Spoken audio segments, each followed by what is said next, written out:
Después conveni el gobierno local y City Disaster Risk Reduction Management Office con mga-concern ni ahensya como Zamboanga City Water District para discutir problema acerca falta supply de agua na syudad y a crear con cuantos resolución que dale mejoras y solución a problema de escasez de agua. Este asegura OIC City Administrator y jefe del City Disaster Risk Reduction Management Office, Dr. Elmir Apolinario. Según con Apolinario, este incluye el necesidad para comprar agua ng mga privado water wells na syudad. Asunto kilaya man deliver agua ng mga konstituentes, especialmente ng mga lugar onde no hay mas talaga agua.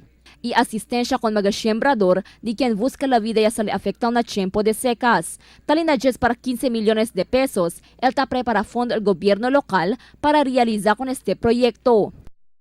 And we came up with several resolutions. Part of our first resolution was that we address el water crisis immediately by tapping el private water resources del mga private individuals or private companies. So we invited some of them and it was a very fruitful meeting. So we dal sa permiso ng water district para man-utilize or tap el mga water resources in the city. That will depend on the portability and the assessment naman del City Health Office.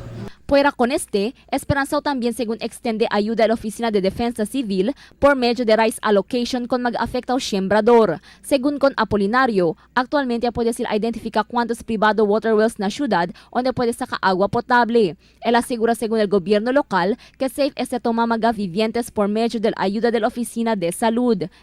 Actually kami ki Dos Bilog Water Well aquí na Santa Maria, bin kuangat el agua. In fact, I inquired from one of the lot owner, 15 minutes, they can fill up a 20-ton water lorry, meaning to say 20,000 liters in 15 minutes, liyan na di su tanke.